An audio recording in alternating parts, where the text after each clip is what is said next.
UP सरकार में cabinet मंत्री जयवीर सिंह ने जनतंत्र टीवी से खास बातचीत करते हुए कहा कि बीजेपी के स्थापना दिवस पर गांव चलो अभियान की शुरुआत हो रही है। वक्फ बिल पर इतना हंगामा क्यों है? अब विरोध का कोई मतलब नहीं है। वक्फ पर ममता का कुछ नहीं कर सकती हैं। सभी को संविधान का पालन करना होगा। भारतीय जनता पार्टी का स्थापना दिवस है और भारतीय जनता पार्टी गांव चलो अभियान लेकर चल रही है। हमारे साथ उत्तर प्रदेश सरकार के कैबिनेट मंत्री जयवीर सिंह हैं। सर, किस तरीके से देखते हैं? गांव चलो अभियान है, केंद्र सरकार राज्य सरकार की सभी योजनाओं को पहुंचाना है और टारगेट 2027 भी है।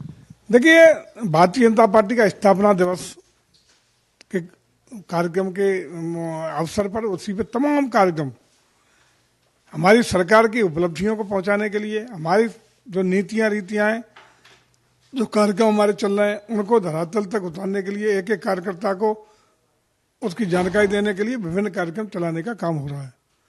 निश्चित रूप से जैसा कि आप जानते हैं, सेवा समर्पण के भाव से हमारी पार्टी जनता के बीच लगातार काम करती है और उसी के परिणाम भी है कि आज जन जन का सहयोग, समर्थन और आशीर्वाद हमारी पार्टी को मिल रहा है। और उसी का परिणाम है कि देश के ज़्यादातर राज्यों में और भारत की सरकार में आज हमारी पार्टी को सत्ता में ला करके जनता ने एक अगाध श्रद्धा विश्वास की भावना दी है, एक आशीर्वाद देने का काम किया है।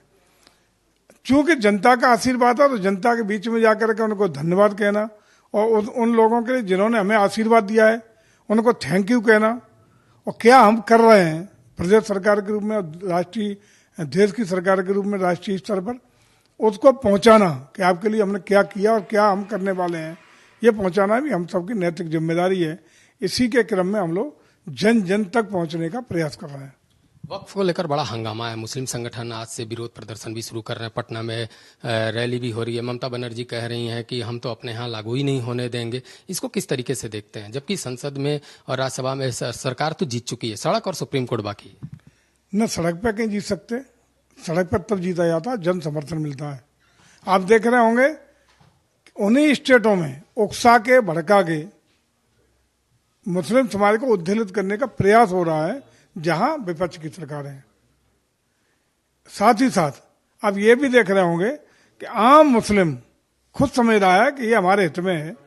वक्फ कानून का संशोधन जो हुआ है, अब नया कानून लागू हुआ है, ये हम लोगों के हित के संरक्षण के लिए है। लंबे समय से जब चल रहा था, इसमें माफिया, उन्हीं के समाज के कद पे माफिया टाइप के लोग कब्जा किए थे और जिस उद्देश्य से गठन था गरीब के कल्याण के लिए, मुस्लिम समाज के गरीबों का कल्याण हो, उनकी भलाई के लिए कुछ पैसा उन्हें मिले, वो उद्देश्य पूरा नहीं हो रहा था। ये उद्देश्य अब पूरा होगा, नंबर एक। नंबर दो, जो विवादित तमाम जमीनों पर दावेदारी करके वक्फ की जमीनों को घोषणा करके विवाद पैदा करने का काम हो रहा था, वो भी रेक्टिफाइड होगा। जो सही संपत्तियां हैं उनका सदुपयोग होते हुए गरीब मुस्लिमों के कल्याण का काम होगा और जो विवादित गैर कानूनी तरीके से किए हैं उन संपत्तियों का सरकार गरीब कल्याणकारी योजनाओं के लिए इस्तेमाल करेगी।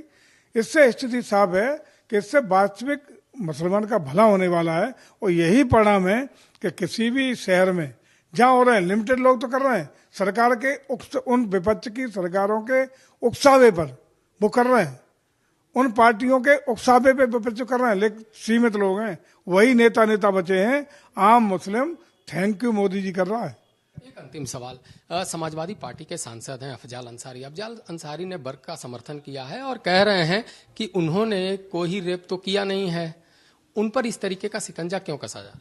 देखिए, इसका राजनीतिकरण करने की जरूरत नहीं है। अपराध हुआ, दंगा कराया गया, दंगे में कौन शामिल थे, कौन षड्यंत्र किए थे, इतनी बड़ी घटना को अंजाम देने का प्रयास किया गया। लगातार उस घटना के लिए इन्वेस्टिगेशन चल रही है, मुकदमा पंजीकृत है और गहनता से बिना किसी भेदभाव के पुलिस स्वतंत्र रूप से अपना काम कर रही है और जो भी विवेचना में सही आएगा निष्पक्ष तरीके से उसकी विवेचना होगी और जो दोषी होगा उसके खिलाफ कार्रवाई होगी। और कानून के सामने बड़ा छोटा कोई नहीं होता है, जो दोषी होगा वो बख्शा नहीं आएगा। धन्यवाद हमसे बात करने के लिए। कैमरामैन विनोद के साथ अवनीश कुमार, जनतंत्र टीवी, लखनऊ।